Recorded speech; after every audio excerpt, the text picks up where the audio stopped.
ఐం మహాసరస్వత్యై నమః. బమ్మెర పోతనామాత్యుల గూర్చి కవి సమ్రాట్ విశ్వనాథ సత్యనారాయణ గారు ఇలా అన్నారు. పోతన్న తెనుగుల పుణ్యపేటి, పోతన్న తెనుగుల పుణ్యపేటి.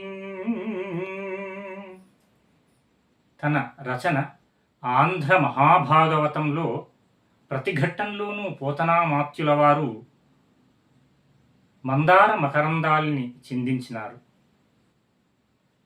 అందుకే మహాకవి డాక్టర్ దాశరథి కృష్ణమాచార్యుల వారు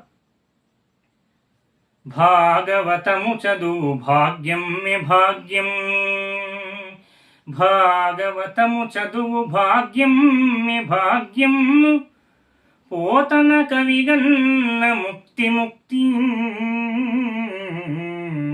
పోతన కవిగన్న ముక్తి ముక్తి. హృద్యపోతనార్యు పద్యం మే పద్యం, తేనెలూరు నట్టి తెనుగ తెనుగు, తేనెలూరు నట్టి తెనుగె తెనుగు అన్నారు.